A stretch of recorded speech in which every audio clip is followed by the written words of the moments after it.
ብዙዎቻችሁ እግዚአብሔር በእናንተ በኩል የወደቁትን አንስቷል፣ ያዘኑትን አጽናንቷል፣ የተሰበሩትን ጠግኗል፣ የብዙዎችን ታሪክ ቀይሯል። በእናንተ ዛሬ ያላችሁበትን ሁኔታ እንዳታስቡ።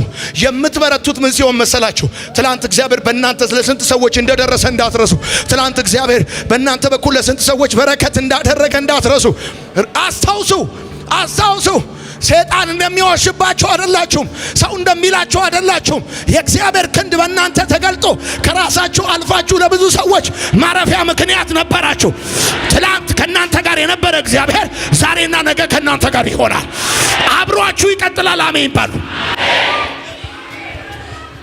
ልክ ሲከብድ፣ ልክ ሲጫጫን፣ ልክ የተስፋ መቁረጥ ስሜት መጥቶ ሊወር ሲል፣ ልክ ብቸኝነት እየተሰማ ሲመጣ፣ ልክ ነገሮች የማትወጣቸው መስሎ ሲታይ አስታውስ ትናንት እግዚአብሔር ባንተ ያደረገውን ነገር እንዳትረሳ። አንተ እኮ አንደበትን ስትከፍት የአፍን ቃል የጢምን ዝናብ እንደሚሹ ይሹ ነበር እንዳለ ኢዮብ ለስንት ሰዎች መጽናናት ምክንያት እንደነበርክ አንተ ዲፕሬሽን ውስጥ ምትኖር ሰው አይደለም። አንተ ጥግ ላይ ሆነ ተስፋ ቆርጠ ምትኖር ሰው አይደለም። አንተ ለብዙ ሰዎች አባት ነህ፣ ለብዙ ሰዎች መውጫ ነህ፣ መንገድ ነህ። እግዚአብሔር እንደዚህ በላቸው ይለኛል፣ የትላንቱን አልረሳሁትም፣ የዛሬና የነገን አስቀጥላቸዋል። የትላንትናውን ስታስታውሱት ልባችሁ ሊፍታፕ ያደርጋል፣ ትበረታላችሁ። ስታስታውሱት ያን ዘመን፣ ያንን ጠዋት፣ ያንን የብቸኝነት ጊዜ። እኔ ዛሬ መልእክታል፣ እኔ ከጌታ ዘንድ የተቀበልኩት መልእክታል። ዘሞ እንደዚህ ነግራችኋለሁ። ይሄ መጽሐፍ ያው መጽሐፍ ነው። እግዚአብሔር ከዳዊት ጋር ነበረ፣ እየበረታ ሄደ ተብሎ እንደተጻፈ ሰው እድሜው ሲጨምር ባዮሎጂካሊ አቅሙ እየቀነሰ ነው የሚሄደው። ሰው ግን እግዚአብሔር ከሱ ጋር ሲሆን እድሜው ሲጨምር አቅሙ እየጨመረ ይሄዳል። ኃይል እንደ እድሜ እንደዚህ ይሆናል። በኢየሱስም ቀኑ ሲጨምር አቅም ይጨምራል። ወሩ ሲጨምር ጉልበት ይጨምራል። ይገርማችኋል። ሶስተኛ እዛው ቁጥር ላይ እንደዚህ ይሉታል፣ ሕዝቤን ትጠብቃለህ መሪያቸውም ትሆናለህ ብሎ እግዚአብሔር ብሎክ ነበር። አለቃቸው ትሆናለህ ብሎክ ነበረ። አንተ ብትረሳውም እኛ አረሳነው። እግዚአብሔር ያለህን ነገር ከብዙ መውጣትና መውረድ የተነሳ የማይሆን መስሎ ሊሆን ይችላል። ግን እግዚአብሔር ዘመን አቆጥሮ ያተናገረ ሊፈጽም ዛሬ መጥቷል እና ብሎሃል። ሕዝቤን ትጠብቃለህ መሪያቸው ትሆናለህ ብሎሃል። እኛ እናውቃለን። ረስተህ ከሆነ እኛ አረሳንም። እኛ ያስታውሱታል። አረሳንም። እግዚአብሔር ብሎሃል። ያለክ ትክክል ነው። ያለክ እውነቱን ነው። የማያደርገውን አላለህም። ፈተና በስቶብህ ሊሆን ይችላል። መውጣት መውረድ አጋጥሞ ሊሆን ይችላል። ከመውጣት ከመውረድ የተነሳ እግዚአብሔር ካንተ ጋር አይደለም ማለት አይደለም። እኛ ምስካሪዎች ነን ብሎሃል። ሰምተናል። በነገራችን ላይ በሳሙኤል እጅ ዳዊት ከተቀባ በኋላ 2 ጊዜ በይሁዳና በኢየሩሳሌም ተቀብቷል። 2 ጊዜ በይሁዳና በኢየሩሳሌም የተቀባው የመጀመሪያው ስላልተቀባ ሳይሆን 2 ጊዜ የተቀባው አክሴፕታንሳቸውን ለማሳየት ነው። ህዝቡ የቀባው በኬብሮን የቀቡት ለምሳሌ ተቀብለናል፣ አንተን ተቀብለናል ለማለት ነው። እና እንደዚህ ይሉታል፣ ሕዝቤን ትጠብቃለህ መሪያቸውም ትሆናለህ እግዚአብሔር ብሎሃል። አለቃ ትሆናለህ ብሎሃል። ሄሎ አንድም ትላንት እግዚአብሔር በሕይወታችሁ ያደረገውን አስታውሱ። ሁለትም ያላችሁት እዚህ በላችሁ፣ ያላችሁን አስታውሱ። ያላችሁ እናንተ እንኳን ብትረሱት እነዛ ኪራይ ቤቶች አይረሱም።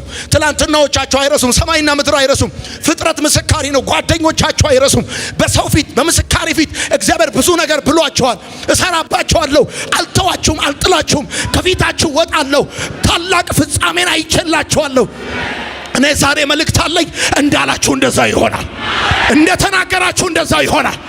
ያኔ ትንሽ እያላችሁ የነገራችሁ ያ የእግዚአብሔር ሐሳብ ዘንድሮ ተፈጽሞ ታዩታላችሁ። ዘንድሮ ሆኖ ታዩታላችሁ። የሚሰማኝ ሰው ካለ አሜን ይበለኝ። አሁን አንተ ልታበረታኝ የምትችለው ምን ብለህ አይዞህ ብለህ ልታበረታኝ አትችልም። እኔ ሞራል ሰጥተህ አጨብጭበህ ልታበረታኝ አትችልም። እኔ ልታበረታኝ የምትችለው አንድ ነገር ሲሆን ነው። ሰው ነኝ፣ ይደክመኛል፣ እታክታለሁ፣ ነፍሴ ትዝላለች ምናምን። አንድ ጊዜ መተህ እንደዚህ ብቻ ለምትለው አስታውስ። እግዚአብሔር ስንት ሰው በዮናታን ባንተ በኩል አልፎ ስንት ሰው ከውድቀት እንዳነሳ ለብዙ ሰዎች እግዚአብሔር መፍትሄ እንዳደረገ ደግሞ ገና እኮ የተናገረ ገና እኮ ያወራ እኔ ራሴ ማስታውሰው ስንት ነገር አለ መሰለ። በአደባባይ በጓዳ በምናምን የነገረኝ ስንት ነገር አለ መሰለ። የሰማኝ ሰው ካለ ስማ፣ ዳዊት ይሄን ሰምቶ አለመበርታት አይችልም። ወይኔ አልሰማኝም። ዳዊት ይሄን ሰምቶ የእስራኤል ሰዎች ይሄን ነግረውት ዳዊት አለመበርታት አይችልም። አንድም እግዚአብሔር ከሱ ጋር ነው፣ ሁለትም ትናንትና እግዚአብሔር በሱ እጅ ያደረገውን ነገር ያስታውሳል፣ ሶስትም እግዚአብሔር ያለውን ነገር አንተ እንኳን ብትረሳ እኛ አንረሳም ብለው ይሉታል። የሰማኝ ሰው ካለ አሜን ይበል። ያንን ዘመን ያስታውሱታል። የተናገረ ውጊያው ሰልፉ ሲበዛ፣ መውደቅ መነሳቱ ሲበዛ፣ ከፍታው ዝቅታው ሲበዛ የማይሆን መሰለ ዘመናትን ቆጥሮ እግዚአብሔር የተናገረው ሊፈጽም። አሁን እኮ የሆነውን ነገር ቀጥዬ እነግራለሁ። እኔ አምናለሁ፣ አይ ብሊቭ። እኔ 100% ነው ማምነው። ይሄ ዓመት የምትበረቱበት ዓመት ነው። እግዚአብሔር ምስክሬ ነው። ይሄ ዓመት ኃይል የምትቀበሉበት ዓመት፣ ከሌላኛው ዓመታቶች ሁሉ በላይ አቅማችሁ የሚታደስበት ዓመት። ያዕቆብ ለምን እንዲህ ትላለህ? እስራኤል ስለምን እንዲህ ትናገራለህ? አታውቅም? እግዚአብሔር የዘላለም አምላክ የምድር ዳርቻ ፈጣሪ ነው። አይደክምም፣ አይታክትም። ማስተዋሉ በማንም አይመረመርም። ለደካማው ብርታትን ኃይልን ይሰጣል። ሰው ከሰጠ ላለው ነው የሚሰጠው። እግዚአብሔር ግን ሲሰጥ ለደካማው ብርታትን ይሰጣል።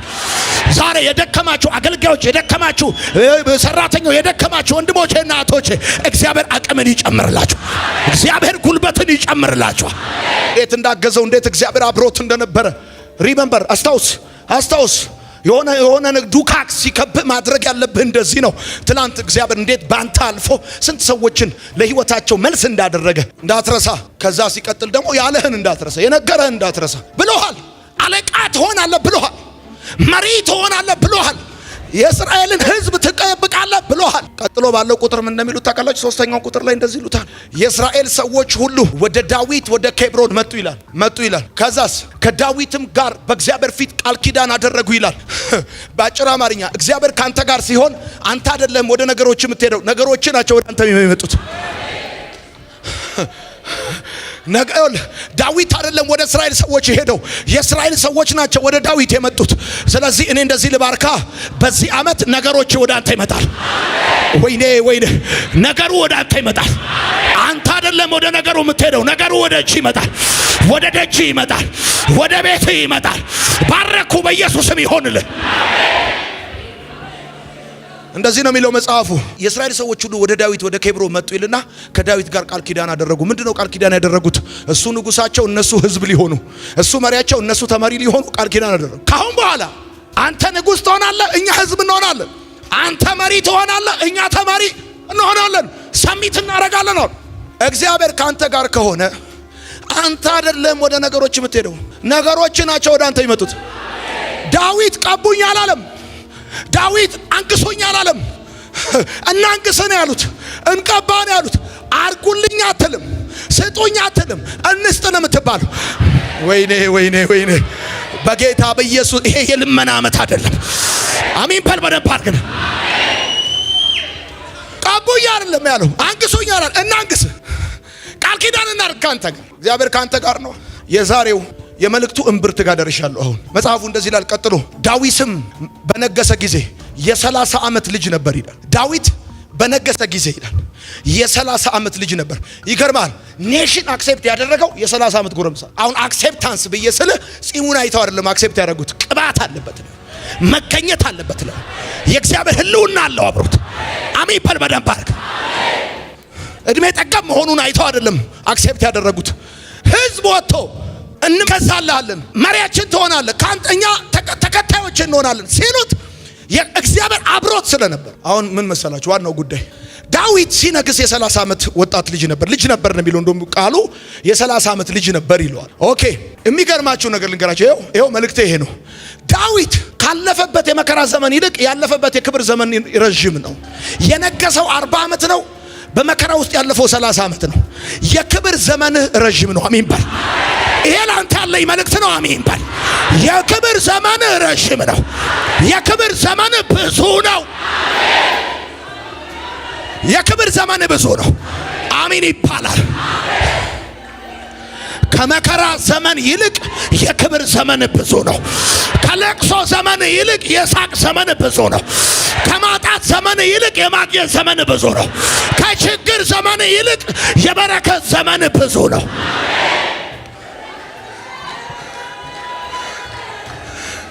ለሚቴሉ ዳዊት የአባቱን በግ ጠብቆ ሳኦል አሳዶት ጫካ ለጫካ ሄዶ በአጠቃላይ እድሜው ሲሰላ 30 ዓመት። በ30 ዓመት ጊዜ ውስጥ ብዙውን የህይወቱ መከራ ጨረሰ። ከዛስ ከነገሰ በኋላ 40 ዓመት ነው የመራው። ይኸውልህ በቃ ዝም ብለህ እግዚአብሔር ካንተ ጋር ሲሆን የክብር ዘመንህ ብዙ ነው። አሁን ይኸውልህ ከለቅሶ ዘመን ይልቅ እግዚአብሔር ካንተ ጋር ሲሆን የሳቅ ዘመንህ ብዙ ነው የሚሆን። አሁን በጣም የተቸገራችሁ ሰዎች እመኑኝ፣ እግዚአብሔር ምስክሬ ነው፣ የበረከት ዘመናችሁ ብዙ ነው። የበረከት ዘመናችሁ ረጅም ነው። በጣም በሐዘን ውስጥ ያላችሁ ሰዎች እመኑኝ፣ እግዚአብሔር ከእናንተ ጋር ስለሆነ የደስታ ዘመናችሁ ረጅም ነው። ሁለተኛ ሳሙኤል እንደዚህ ካልኩሌት አደረገው። ዳዊት ስንት ዓመት እንደነገሰ በአጠቃላይ 40 ዓመት ነገሰ። በችግሩ ስንት ዓመት አለፈ? 30 ዓመት አለፈ። ስለዚህ ዛሬ ከዚህ ቤት ስትወጣ እንደዚህ ብለህ እንድትወጣ ነው የምፈልገው። ፈተና አለ፣ ችግር አለ፣ ውጣ ውረድ አለ። 200% ከመቶ እርግጠኛ ሆንላችኋለሁ። እኔ ግን ከችግርና ከለቅሶ ከመከራና ከእንደዚህ አይነት ህይወቴ ይልቅ የበረከትና የደስታ ዘመኔ ረጅም። እንቅልፍ ካጣበት ዘመን ይልቅ የሰላሙ ዘመን ረጅም ነው። ወይኔ ይሄንን ችግር አይቶ የሚያቅሰው ነው በደንብ የሚገባው። ችግር አይቶ የሚያቅሰው በደንብ ይገባዋል። ከብቸኝነት ዘመን ይልቅ እግዚአብሔር የጉብኝት ዘመን ረጅም ነው። ረጅም ነው። ቁጥር 6 ላይ እንደዚህ ይላል፣ ዳዊት በኢየሩሳሌም የሚኖሩ ኢያቡሳውያንን ሊወጋቸው ፈለገ እና እነዚህ ኢያቡሳውያን በኢየሩሳሌም ይኖሩ ነበረ። አሁን ሊወጋቸው እንደፈለገ ኢያቡሳውያን ገባቸው አወቁ እና እንደዚህ ያሉ። ያው ከሳኦል መሞት ጋር ተያይዞ የእስራኤል ወታደርም ተበታትኗል፣ ተሸንፏል ምናምንና ንቀውታል ዳዊትን። በጣም ነው ናቁት። በጣም ከመናቃቸው የተነሳ ኢያቡሳውያን ስለ ዳዊት ሲያወሩ እንደዚህ ያሉ፣ እዚህ ከተማ ሊገባ የሚችለው ከዕውርና ከአንካሳ ጋር ከተዋጋ ብቻ። ዕውርና አንካሳን ካላስወጣ አይገባም። ከተዋጋ የመጨረሻ ንቀውት፣ የመጨረሻ ተራ አድርገውታል ዳዊት። ንቀውታል ማለት በቃ ዳዊት እዚህ ከተማ ሊገባ የሚችለው እግራችን ሲቆረጥ አይናችን ጠፍቶ አንካሳርና ዕውር ሆነን ካልተዋጋም በስተቀር አይችልም። መጽሐፉ ሲናገር እንደዚህ ይላል፣ ነገር ግን አለ ዳዊት አምባይቱ ጽዮንን ያዛት። አይችልም እያሉት አይገባም እያሉት ያዛት። ዛሬ እነግርሃለሁ እግዚአብሔር ካንተ ጋር ነው። አትቆምም እያሉት ትቆማል። አይችልም እያሉት ትችላል። አይደርስም እያሉ ትደርሳል። አይገባም እያሉ ትገባል። አይገባም እያሉ ወደ ክብር ትገባል። ወደ በረከት ትገባል። ረገጥ አድርግና አሜን በል። ያዛት አለ መጽሐፍ። አይገባም እኮ እያሉ ነበር። አይገባም። ያዛት ዳዊት ያዛት። ነገር ግን አምባይቱን ጽዮንን ያዛት። በጣም እየናቁ በጣም እንደ ተራ እየቆጠሩ አይገባም፣ አይችልም፣ አይሆንለትም እያሉ እግዚአብሔር ካንተ ጋር ስለሆነ ብቻ ማንም ስለሆነ አይደለም። ስማ፣ እግዚአብሔር ካንተ ጋር ሲሆን የማይታለፍ ነገር ማለፍ ትችላለህ። የማይገባበት ትገባለህ። የማይደረስበት ትደርሳለህ። አትደርስም አሉ አይደል? የትም አይደርስም እባክህ ተው አሉ አይደል? የት ደርሰህ እንደሚያዩት ያህል ሰው አይሆንም አሉ አይደል? አይችልም አሉ አይደል? አይሳካለትም አሉ አይደል? እያሉት ነው ጽዮንን የያዛት። ያመነ ሰው ካለ መጽሐፍ ዳዊት ጽዮንን ያዛት እንደሚል በዚህ ዓመት አንድ ኃያል ነገር እጅ ይገባል። የሆነ ነገር ትይዛለህ። ትምህርትን ትይዛለህ። በረከትን ትይዛለህ። ስራህን ትይዛለህ። ወዳጄ ጠላት ካንተ ጋር ያለውን አቅም አያውቅም። ዝም ብሎ ቁመትህን ነው የሚያየው፣ እድሜህን ነው የሚያየው፣ ትምህርትህን ነው የሚያየው።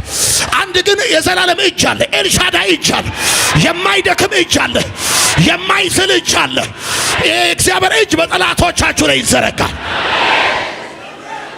ጠላት ካንተ ጋር ያለውን አቅም አያውቅም። የናቀ ለዛ ነው። የትም አይደርስም ያለ ለዛ ነው። አይችልም ያለ ለዛ ነው። ግን ይገርማል፣ ከእግዚአብሔር አቅም የተነሳ ከእግዚአብሔር ጉልበት የተነሳ አትችልም የተባልከውን ነገር ችለህ ማየት ይሆናል። እግዚአብሔር ካንተ ጋር ስለሆነ ትይዘዋል። ይሄ ሰውዬ እንዴት ነው የማይበረታው? እግዚአብሔር ከሱ ጋር ነው። በዚህች 10 ቁጥር ውስጥ የሆነችውን እኮ ነገር ነው ማወራችሁ። እየበረታ ሄደው ዝም ብሎ መሰለ እንደ እየበረታ ሄደ እኮ ዝም ብሎ ብቻ ንግግር ብቻ ነው። ይሄ ዛሬ ሬማ የሆነ ቃል ወደ እናንተ መጥቶ እግዚአብሔር ምስክሬ ነው። የክብር ዘመናችሁ ብዙ ነው። የረፍት ዘመናችሁ ብዙ ነው። ብዙ ሰው ደክሞ ሊያርፍ ሲል ወይ ምስኪን ሲያሳዝን ሞት አይደል የሚባለው? እናንተ ግን እንደዚህ አይባልባችሁ። እግዚአብሔር ምስክር እድሜን ጠግባችሁ ነው የምትሞቱት። የእግዚአብሔርን ክንድ አይታችሁ ነው የምትሞቱት። በላይ ሽምግልናችሁ ለምልሞ ነው የምትሄዱት። ይሄ ብቻ መሰለን ዳዊት እንደዚህ ያለ ያዛት ብቻ አይደለም የሚለው የዳዊትን ጠላቶች እነዚህ አንካሳና ዕውር ብለው የቀለዱበትን የሚመታ ካለ በወንዙ በኩል ይውጣ አለ ዳዊት። በነገራችን ላይ እግዚአብሔር ካንተ ጋር ከሆነ ሰዎችም ካንተ ጋር ይሆናሉ። ብቻህን አትዋጋም፣ ብቻህን አትወጣም፣ ይከተላል። አልሰማኸኝም? ዳዊት ብቻውን አይደለም የሚዋጋው፣ የሚዋጉለት አሉ፣ የሚያበረቱት አሉ፣ አብረውትም ይቆሙ አሉ። ወይኔ የሰማኝ ሰው ካለ እግዚአብሔር እንደዚህ ይላል፣ ብቻህን አትሆን። እኔ ካንተ ጋር ስለሆንኩኝ የማታውቃቸውን ሰዎች አስነሳለሁ። ወደ ሰልፉ ብቻህን አትገባም።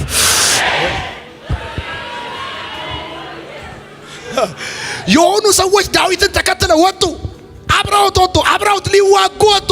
እግዚአብሔር አዘመተለት። እግዚአብሔር የሚከተል አብሮ የሚሆን አብሮ የሚዋጋ አይዞ የሚል አለን። እናገለግላለን። ልብ አይውደቅ። የሚመጣውን ነገር አብረን እንካፈላለን። እግዚአብሔር ካንተ ጋር ሲሆን ሰዎች ካንተ ጋር አለመሆን አይችሉም። ዳዊትም እየበረታ ሄደ። የሰራዊት ንጉሥ እግዚአብሔር ከሱ ጋር ነበር። አሜን በል። እግዚአብሔር ካንተ ጋር ስላለ እየጨመርክ ትሄዳለህ። እግዚአብሔር ከኔ ጋር ነው፣ እየወደቅኩ እሄዳለሁ፣ እየደከምኩ እሄዳለሁ አይሰራም። ሁለቱ ኮንትራዲክት ያደርጋሉ። ማንም ካንተ ጋር ባይሆን ማንም ፊቱን ቢያዞር አይዞን እኛ አለን ባይል ጋድ ኢዝ ማጆሪቲ 1+ ጋድ ኢዝ ማጆሪቲ። አንተና እግዚአብሔር ስትደመሩ ማጆሪቲ ናቸው። አብላጫውን እጅ ትይዛለህ። የሚገርመው እስራኤል ትራንዚሽናል ታይም ላይ ስትገባ ሳኦል ሲሞት ወታደሩ ሲሸነፍ የእስራኤል ሰዎች ሁሉ ወደ ዳዊት መጡና እንደዚህ ያሉት፣ እኛ ያጥንት ፍላጭ ስጋ ቆራጭ ነን፣ አንተ ሪጀክት አናረግህም፣ ተቀብለናል። ደግሞ 30 ዓመት ጎረምሳ እኮ ነው፣ የ30 ዓመት ትንሽ ልጅ እኮ ነው። ቃል ኪዳን አደረጉ። አንተ ንጉሥ ሁን፣ እኛ ህዝብ እንሆን፣ መሪ ሁን፣ ተመሪ እንሆናለን። ሰሚጥናል። ደግሞ እግዚአብሔር ብሎሃል፣ ህዝቤን ትመራለህ ብሎሃል። በቃ ካለ ህዝብ ሰሚት ከማረግ ውጭ አማራጭ፣ ሰዎች ሰሚት ከማረግ ውጭ፣ ነገስታቶች ሰሚት ከማረግ፣ ሽማግሌዎች ሰሚት ከማረግ ውጭ። እኔ ሌሊት ላይ መጽሐፌን ሁለቴ እንደዚህ ሳምኩት፣ አገላበጥኩት፣ ሳምኩት። ለምንዶ ታውቃለህ? ዳዊትም ሲነግስ 30 ዓመት ነበራል እድሜው፣ የነገሰው ግን 40 ዓመት። እግዚአብሔር እንደዚህ ያለኝ የክብር ዘመንህ ብዙ ነው አለ። የረፍት ዘመንህ ብዙ ነው አለ። የሳቅ ዘመንህ ብዙ ነው። አሁን ብዙ ነገር አለ የምታልፉበት። ይሄን ምሽት 2 ቃል ልስጣችሁና ሂዱ እንድትበረቱ። 2 ቃል። አንደኛ ትላንት እግዚአብሔር በህይወታችሁ ያደረገው ትዝ ይበላችሁ። ትላንት እግዚአብሔር በእናንተ ህይወት የሰራው ትዝ ይበላችሁ። ያከናወነው ትዝ ይበላችሁ። ትላንት እግዚአብሔር እንዴት እንደረዳችሁ ትዝ ይበላችሁ። ትላንት እግዚአብሔር እንዴት እንዳገዛችሁ፣ እንዴት ካፈር ከትቢያ እንዳነሳችሁ፣ እንዴት የማይሆን ነገር የማይቻል ነገር የተበታተነ ነገር ገጣጥሞ እግዚአብሔር እንዴት እንዳሻገራችሁ ልክ ይወላችሁ። ዳውን ይሁኝኔን ዳውን የመሆን ስሜት ይሄ ልባችሁ ውርድ የማለት ስሜት ሲሰማችሁ ማስታወስ ያለባችሁ የከዷችሁን ሰዎች አይደለም፣ ፊት ያዞሩባችሁን ሰዎች አይደለም፣ ቀናይተው አድቫንቴጅ የያዙባችሁን ሰዎች አይደለም። ትላንት እግዚአብሔር በእናንተ ህይወት የሰራው ትዝ ሲላችሁ ሊፍት አፕ ነው የምታሉ። ምንም ሞቲቬሽናል ስፒች አያስፈልጋችሁ፣ ቴራፒ አያስፈልጋችሁ፣ ሳይካትሪስት አያስፈልጋችሁ። ምንም ሻሽ አርጋችሁ ወይም ደግሞ የሆነ በር ዘግታችሁ ምናምን ወይም ሱስ ውስጥ የምትገቡበት ምክንያት የለም። ሌላው እግዚአብሔር ያላችሁን አስቡት እስቲ። አሁን ዛሬ ከዚህ ስትመለሱ ትላንት እግዚአብሔር ምን ነበር ያላችሁ? እንዴ እኔ ዛሬ ህዝብ ሆኜ ሀገር ሆኜ መሰለ እንዴ? ትላንት